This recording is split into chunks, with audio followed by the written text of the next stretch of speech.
नमस्कार, मी नम्रता. विजन महाराष्ट्र न्यूजच्या वृत्तवाहिनीमध्ये तुम्हा सर्वांचं स्वागत. पाहुयात आजच्या ठळक घडामोडी. गौरी गणपतीसाठी रेल्वेने कोकणात जाणाऱ्या गणेश भक्तांसाठी ठाणे रेल्वे स्थानकात 2 अतिरिक्त आरक्षण खिडक्या. खासदार नरेश म्हस्के यांच्या हस्ते उद्घाटन. खासदार म्हणून निवडून आल्याच्या 1 वर्षाच्या आतच नरेश म्हस्के यांनी रेल्वे विषयक अनेक प्रश्न मार्गी लावलेत. गेल्या 4 वर्षांपासून गणेशोत्सवासाठी कोकणात रेल्वेने जाणाऱ्या चाकरमान्यांसाठी ठाणे रेल्वे स्थानकात तिकिटासाठी 2 अतिरिक्त आरक्षण खिडक्या सुरू कराव्यात, ही प्रवासी संघटनेची मागणी प्रलंबित होती. खासदार नरेश म्हस्के यांनी पाठपुरावा केल्याने आजपासून या 2 अतिरिक्त आरक्षण खिडक्या सुरू झाल्या असून त्यांच्या हस्ते उद्घाटन सोहळा संपन्न झाला. गणेशोत्सव सुरू व्हायच्या 3 महिने आधीपासूनच मुंबई, ठाणे आणि उपनगरात स्थायिक झालेल्या चाकरमान्यांना कोकणात जाण्याचे वेध लागतात. कोकणात जाण्यासाठी रेल्वे प्रवास हा सुखकर असल्याने लाखो गणेश भक्त कोकण रेल्वेचा पर्याय निवडतात. मात्र अपुऱ्या आरक्षण खिडक्यांमुळे गणेश भक्तांची वेळ वाया जाते आणि रांगेत उभं राहून दमछाक होत होती. ही गैरसोय दूर व्हावी यासाठी प्रवासी संघटनेनं ठाणे रेल्वे स्थानकात कोकण रेल्वेच्या तिकिटासाठी 2 अतिरिक्त आरक्षण सुरू करण्याची मागणी केली होती. खासदार नरेश म्हस्के यांना प्रवाशांच्या प्रश्नांची जाणीव असल्याने अवघ्या काही दिवसातच ही मागणी त्यांनी मध्य रेल्वेकडून मान्य करून घेतली आहे. 20 जून 2025 ते 5 जुलै 2025 या दरम्यान ठाणे रेल्वे स्थानकाजवळील मुख्य पोस्ट ऑफिस इमारती समोरील मुख्य आरक्षण केंद्र येथे या 2 अतिरिक्त आरक्षण खिडकी क्रमांक 7 आणि 8 सुरू राहणार आहे. आज 20 जून रोजी खासदार नरेश म्हस्के यांनी या 2 खिडक्यांचं उद्घाटन केलंय. यावेळी शिवसेना शहर प्रमुख हेमंत पवार, शहर संघटक भास्कर पाटील, सचिव बाळा गवस, रेल्वेचे अधिकारी रणजित झा, स्टेशन मास्तर केशव तावडे, प्रमिला देवगन, लकी कुमार, मिलिंद शिंदे, अनिल देवधर, दिनेश कुमार, संजीव कुलकर्णी, किरण नक्ती, प्रकाश पायरे, रमाकांत पाटील, प्रशांत पाटील, संतोष बोडके, प्रीतम राजपूत, निखिल बुडजडे, अशोक कदम, विकास पाटील, मनोज गुप्ता, कुणाल पाटील, रुपेश पाटील, साहिल परब, मनीष साळवे, गणेश मुकादम, सचिन चांदुगडे, वसंत बोंडभर, बाळा केदार, प्रवासी संघटनेचे महेंद्र जाधव, सुरेश पालांडे, निलेश गवंडे, प्रदीप शितव, प्रदीप वारिसे, प्रवीण बने, सुनील बागुल, मिलिंद वायकर, शिवसैनिक आणि युवासेना महिला आघाडीच्या कार्यकर्त्या मोठ्या संख्येने उपस्थित होत्या. हे बघा की ठाणे असेल आजूबाजूच्या परिसरात जास्तीत जास्त कोकणातील माणसं या ठिकाणी नागरिक राहत असतात आणि गौरी गणपतीचा जो सण असतो तो कोकणामध्ये फार महत्त्वाचा असतो आणि लोकांचा रेल्वेने जाण्यामध्ये फार मोठा प्राधान्य असतं. रेल्वेचं रिझर्वेशन हे फार महत्त्वाचं असतं. एकंदरीत ज्या खिडक्या आहेत त्या खिडक्यांवर प्रचंड अशी गर्दी असते. म्हणून खास करून आजच्या तारखेपासून 5 जुलैपर्यंत गौरी गणपती असेल याकरता रेल्वे बुकिंग महत्त्वाची आहे. ती गर्दी खूप प्रचंड प्रमाणात होते. म्हणून या कालावधीकरता 2 खिडक्या आम्ही वाढवलेल्या आहेत, 2 काउंटर वाढवलेले आहेत आणि त्याचं आज उद्घाटन या ठिकाणी केलेलं आहे. त्या खिडक्यांचा उपयोग फक्त कोकणासाठीच नाही, इतर गावी जाण्याकरता, इतर राज्यात जाण्याकरता पण होणार आहे. पण प्रामुख्याने कोकणवासियांची मागणी होती आणि ती आज मंजूर झालेली आहे. गेले कित्येक वर्ष ही मागणी करायची की बाबा काउंटर वाढवा, पण ते काय वाढवले जात नव्हते. परंतु शिवसेनेचा दणका यांना दिल्यानंतर या 2 रिझर्वेशन काउंटर वाढवलेले आहेत. मी रेल्वे प्रशासनाचे सुद्धा मी धन्यवाद देतो आणि कोकणवासीय जे मंडळ आहे त्यांच्यासुद्धा त्यांनी ही मागणी उचलून धरलेली. आमच्या पदाधिकाऱ्यांनी, कोकणवासियांनी सुद्धा ही मागणी उचलून धरलेली आणि यात मागणी पूर्ण केलेली आहे आणि थोड्याच दिवसांनी या कायमस्वरूपी खिडक्या वाढवण्याचा सुद्धा आम्ही प्रामाणिकपणे प्रयत्न करणार आहोत. हे बघा, आता एजंट लोकांचा विळखा टाळण्याकरता आपण ऑनलाईन बुकिंग सुद्धा केलेलं आहे. ऑनलाईन बुकिंगमध्ये एजंट हा विषयच येत नाही. तरीसुद्धा जर काही अशा पद्धतीने एजंट लोक या ठिकाणी जर वावरत असतील तर मी स्टेशन मास्टरला मागच्या व्हिजिटला सुद्धा मी तसे निर्देश दिले होते आणि मला वाटतं ठाणा स्टेशन यातून मुक्त झालेलं आहे. आणि आमचे कोकण भक्त, गणेश भक्त त्यांचे पहिले आभार मानतो. एवढी उपस्थिती त्यांनी दाखवली. तसंच साहेबांनी सांगितल्याप्रमाणे गणेशोत्सव हा कोकणातला एक महत्त्वाचा सण असतो. म्हणजे तर जाणाऱ्यांची गर्दी प्रचंड असते आणि ती गर्दी आटोक्यात येणारी नसते. पण आम्ही गेले कित्येक वर्षापासून हा प्रयत्न सातत्याने धरून ठेवला होता, पण त्याला काही यश आलं नव्हतं. पण साहेबांना या वर्षाच्या एका प्रयत्नामध्ये हे काम सक्सेस झालं, म्हणून संसद श्री साहेबांचे आभार मानले.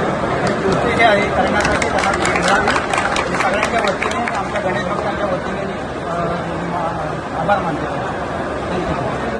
ठाण्याचे जनसेवक आमदार संजय केळकर यांच्या जनसेवकाचा जनसंवाद हा उपक्रम ठाण्यापुरता मर्यादित न राहता मुलुंड, घाटकोपर, दादर, बदलापूर, दिवा, डोंबिवली, कल्याण, पनवेल, खोपोलीपर्यंत याची ख्याती पोचली आहे. या उपक्रमात नागरिकांच्या समस्यांचं निरसन होत असल्याने दर सोमवारी आणि शुक्रवारी मोठ्या संख्येने नागरिक आपल्या समस्या, अडचणी, गाऱ्हाणी घेऊन आमदार संजय केळकर यांना भेटण्यासाठी येत आहेत. आजच्या झालेल्या या उपक्रमातही शेकडो नागरिकांनी आपल्या तक्रारी आमदार केळकर यांच्या समोर मांडल्या आहेत. परांजपे स्कीममध्ये फसवणूक झालेल्या सदस्यांनी आमदार केळकर यांची भेट घेतली आहे. तसेच आधार कार्ड, शाळेतील ॲडमिशन होण्याबाबत, फी कमी करण्याबाबत, तर रेशन कार्ड विषय, ॲग्रीमेंट, रजिस्टर नोंदणी करण्याबाबत, कामातील प्रमोशन विषय, ठामपा कर्मचारी विषय, महापालिकेचे कळवा हॉस्पिटलमधील कंत्राटी पद्धतीनं सेवेत असलेल्या कर्मचारी यांना कायम सेवेत घेण्याबाबत, तर धर्मवीर नगर फेज 2 येथे रस्त्यावरील पथदिवे विकासकांनी केलेली फसवणूक, बाळकोम येथील अवजड वाहन पार्किंग, महानगर गॅस जोडणी, दिवा येथे अंगणवाडी संख्या व महिला पोलिसांची संख्या वाढवणे असे अनेक विषय आमदार केळकर यांच्या समोर मांडण्यात आले. त्यातील काही विषय आमदार केळकर यांनी संबंधित अधिकाऱ्यांशी बोलून तिथे सोडवले. जनसेवकाचा जनसंवाद हा उपक्रम नागरिकांच्या हक्काचा आहे. या उपक्रमात आलेल्या नागरिकांचं समाधान हाच माझ्यासाठी आनंदाचा क्षण असतो. त्यांच्या आलेल्या तक्रारी निवेदनावर आमच्याकडून पाठपुरावा होऊन त्या तक्रारी सोडवण्याचा प्रयत्न आम्ही करत असतो. माझ्याकडे येणाऱ्या तक्रारींमध्ये विकासकांनी फसवणूक केलेल्या तक्रारी अनेक आहेत व अजूनही येत आहेत. ही बाब अत्यंत गंभीर असून वेळीच जर त्या विभागातील संबंधित अधिकाऱ्यांनी लक्ष दिलं तर नागरिकांची फसवणूक होणार नाही. या फसवणूक झालेल्या नागरिकांशी कुटुंबांच्या पाठीशी मी ठामपणे उभा आहे. त्यांना न्याय मिळेपर्यंत लढा सुरूच ठेवणार असल्याचं आमदार केळकर यांनी यावेळी बोलताना सांगितलंय. यावेळी खोपट कार्यालयात माजी उपमहापौर सुभाष काळे, माजी नगरसेवक मनोहर डुमरे, रमेश आमरे, महेश कदम, ओंकार चव्हाण, मेघनाथ घरत उपस्थित होते. नागरिकांना आवाहन करण्यात येत आहे की सध्या डासांमार्फत पसरणाऱ्या डेंग्यू या आजाराचा प्रसार रोखण्यासाठी प्रत्येकाने पुढील प्रमाणे कार्यवाही करावी. डेंग्यू आजार एडिस इजिप्ती हा डास चावल्याने होतो. या डासांची पैदास साचलेल्या किंवा साचवलेल्या स्वच्छ पाण्यामध्ये होते. 8 दिवसांपेक्षा जास्त दिवस पाणी उघडे व साचून राहिल्यास त्यात डास अंडी घालतात. अंड्यांच्या अळ्या तयार होऊन पुढे डास तयार होतात. यासाठी आपल्या घरातील पाणीसाठे उदाहरणार्थ बॅरल्स, पिंपे, टाक्या, हौद, रांजणे इत्यादी दर आठवड्याला रिकामे करून घासून पुसून कोरडे करून पुन्हा भरावे. 1 दिवस कोरडा दिवस म्हणून पाळावा. पाणी साठ्यांना घट्ट झाकणे बसवावीत किंवा जुनी साडी, चादर, धोतर यांनी बांधून झाकून ठेवावीत, म्हणजे डास त्यात जाऊन अंडी घालणार नाहीत. घराच्या गच्चीवर, आजूबाजूला, अंगणात कोठेही पाणी साचू देऊ नये. भंगार सामान उघड्यावर टाकू नये. उदाहरणार्थ टायर्स, प्लास्टिक सामान, कुंड्या, टाकाऊ वस्तू इत्यादी. अशा सामानात पावसाचे पाणी साठून त्यात डेंग्यूच्या डासांची पैदास होते. घरातील कूलर्स, फ्रीजच्या पाठीमागील ट्रे हे देखील वेळोवेळी कोरडे करावेत. लक्षात ठेवा, नुसत्या फवारणीने डास घनता कमी होत नाही, तर त्यासाठी डास पैदास ठिकाणे नष्ट करणे ही आपल्या सर्वांची जबाबदारी आहे. कोणताही ताप अंगावर न काढता जवळच्या शासकीय रुग्णालयात मोफत औषधोपचार घ्या. अशा प्रकारे नागरिकांनी सहकार्य केल्यास डेंग्यूचा प्रसार रोखणे सहज शक्य आहे. भारतीय मराठा महासंघाच्या महाराष्ट्र प्रदेश कार्याध्यक्षपदी मनोहर सुगदरे तर प्रदेश महिला अध्यक्षपदी श्रेया तटकरे यांची नियुक्ती. डॉक्टर काशीनाथ घाणेकर नाट्यगृहात भारतीय मराठा महासंघाचे राष्ट्रीय अध्यक्ष डॉक्टर अप्पासाहेब आहेर, भारतीय जनता पार्टीचे कोकण पदवीधर आमदार ॲडव्होकेट निरंजन डावखरे, भारतीय जनता पार्टीचे ठाणे शहर अध्यक्ष ॲडव्होकेट संदीप लेले, जिजाऊ सामाजिक शैक्षणिक संघटनेचे संस्थापक अध्यक्ष व शिवसेना उपनेते निलेश सांबरे, भारतीय मराठा महासंघाचे राष्ट्रीय सचिव राजेंद्र जगदाळे व अनेक मान्यवरांची प्रमुख उपस्थिती होती. कार्यकर्ते व पदाधिकाऱ्यांच्या लक्षणीय गर्दीत भारतीय मराठा महासंघाचा पदनियुक्ती सोहळा संपन्न झाला. भारतीय मराठा महासंघाच्या महाराष्ट्र प्रदेश जिल्हा व शहर पदाधिकाऱ्यांच्या नियुक्त्या जाहीर करण्यात आल्या. यावेळी भारतीय मराठा महासंघाच्या महाराष्ट्र प्रदेश कार्याध्यक्षपदी मनोहर सुखदरे तर प्रदेश महिला अध्यक्षपदी श्रेया तटकरे यांची नियुक्ती करण्यात आली.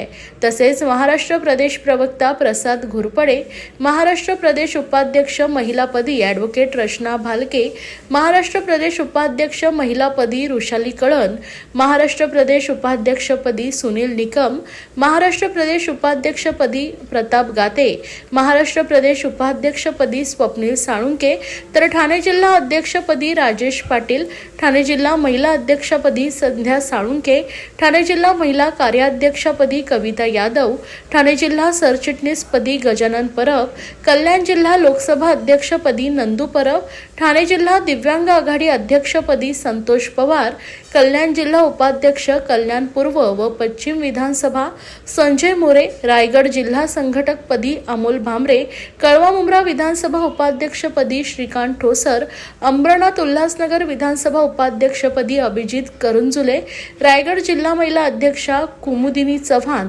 तर ठाणे शहर महिला अध्यक्षपदी मनाली भोसले सौंकर, ठाणे शहर सरचिटणीसपदी सचिन शिंगारे, ठाणे शहर दिवा संघटकपदी सतीश केळशीकर आदी प्रमुख नियुक्तांसोबत एकंदर 124 नियुक्त्या करण्यात आल्या. यावेळी भारतीय मराठा महासंघाचे राष्ट्रीय अध्यक्ष डॉक्टर अप्पासाहेब आहेर यांनी सर्वांना मार्गदर्शन केलंय. भारतीय मराठा महासंघ मगाशी सांगितलं की मी 1980 पासून काम करतोय. पुढे काही वादविवाद झाल्यानंतर 2000 साली आम्ही त्याच्या भारतीय मराठा महासंघाची नवीन स्थापना केली. आज 25 वर्षे झाले. आई तुळजाभवानीच्या मंदिरामध्ये बोटाला ब्लेड ओढून रक्त काढलं आणि त्याच्या सह्या केल्या तर शेवटच्या थेंबापर्यंत समाजाचं काम करायचं. आई तुळजाभवानीची शपथ खाल्लेली त्याप्रमाणे करतोय. त्याप्रमाणे सगळ्यांना सांगतो की बाबा सगळ्यांनी जुटा, एकत्र या, एकत्र आले पाहिजे. देश हिताकरता ज्या ज्या गोष्टी कराव्या लागतील त्याच्याकरता भारतीय मराठा महासंघ कामकाज करणार. भारतीय मराठा महासंघाचे आमचे राष्ट्रीय अध्यक्ष डॉक्टर अप्पासाहेब आहेर यांच्या मार्गदर्शनाखाली आणि त्यांच्या कृपा आशीर्वादाने संपूर्ण भारतामध्ये भारतीय मराठा महासंघाचे पदाधिकारी आणि कार्यकर्ते मोठ्या संख्येने सामाजिक क्षेत्रामध्ये, शैक्षणिक क्षेत्रामध्ये आणि सांस्कृतिक क्षेत्रामध्ये काम करत आहेत. आज महाराष्ट्रामध्ये तर पदाधिकाऱ्यांची नियुक्ती सोहळा या रोपमहोत्सवी वर्षानिमित्त प्रत्येक जिल्ह्यामध्ये होत आहेत आणि तेलंगणासारख्या राज्यामध्ये देखील भारतीय मराठा महासंघाचे पदाधिकारी आहेत, गुजरातमध्ये आहेत, गोवामध्ये आहेत आणि अन्य राज्यामध्ये देखील भारतीय मराठा महासंघाच्या पदाधिकाऱ्यांची नियुक्ती सोहळा मोठ्या उत्साहात सुरू आहेत. भारतीय मराठा महासंघाच्या माध्यमातून विनायकराव मेटे आमदार झाले. वसंतराव किसनराव वरखिंडे हे राज्यमंत्री पदाचा दर्जा त्यांना मिळाला होता आणि अशा भारतीय मराठा महासंघाच्या माध्यमातून आज आपण ठाणे शहरामध्ये पदनियुक्ती सोहळा केलेला आहे. आपण ठाणे, कल्याण, ठाणे शहरातील प्रमुख पदाधिकारी, भिवंडी, त्याच्यानंतर कल्याण लोकसभा अशा अन्य राज्यातील जिल्ह्यातील पदाधिकाऱ्यांच्या नियुक्त्या केलेल्या जवळपास 150 नियुक्त्या आज आपण इथे केलेल्या महिला आणि पुरुषांच्या. त्याच्यामुळे भारतीय मराठा महासंघाच्या माध्यमातून सामाजिक क्षेत्रामध्ये आणि राजकीय क्षेत्रामध्ये देखील आपण काम करणार आहोत आणि या सर्वांना मी आज शुभेच्छा देतो की आज त्यांच्या नियुक्ती सोहळा झालेला आहे. भारतीय मराठा महासंघाने आपण पाहिलं असेल की भारतीय मराठा महासंघाने मागे लोकसभेला आणि विधानसभेला महायुतीला पाठिंबा दिला होता. जो हिंदुत्वाचा अजेंडा संपूर्ण देशामध्ये आणि राज्यामध्ये घेऊन जाईल त्या सरकारच्या बरोबर आम्ही राहणार आहोत आणि या महानगरपालिकेच्या निवडणुकीमध्ये देखील आणि नगरपालिका असू दे, ग्रामपंचायत असू दे, जिल्हा परिषद असू दे, त्या ठिकाणी सक्षम उमेदवार, भले तो कुठल्याही पक्षाचा असू दे, पण जो सक्षम आहे आणि जो सामाजिक बांधिलकी जपणार आहे, सामान्य कार्यकर्त्यांचा नागरिकांपर्यंत त्याची बांधिलकी असणार आहे, अशा कुठल्याही उमेदवाराला भारतीय मराठा महासंघाचा आम्ही पाठिंबा देणार आहोत. आणि त्याला कसं निवडून आणता येईल आपल्याला सर्वांना माहिती आहे की जिल्हा परिषद असू दे, ग्रामपंचायत असू दे, महानगरपालिका असू दे, नगर परिषद असू दे, 2 मतांनी, 4 मतांनी, 10 मतांचा जो फरक पडतो त्या ठिकाणी भारतीय मराठा महासंघ 100% चांगला उमेदवार निवडून द्यायला पाठिंबा देईल आणि त्या ठिकाणच्या निवडणुकीमध्ये 100% राजकीय गणित बदलण्याची ताकद हा भारतीय मराठा महासंघ ठेवतो. या होत्या आजच्या ठळक घडामोडी. अशाच राजकीय, सांस्कृतिक, क्रीडा क्षेत्रातील बातम्या पाहण्यासाठी पाहत रहा विजन महाराष्ट्र न्यूज ही वृत्तवाहिनी. विजन महाराष्ट्र न्यूजच्या फेसबुक चॅनलला व युट्यूब चॅनलला फॉलो आणि सबस्क्राईब करा. धन्यवाद.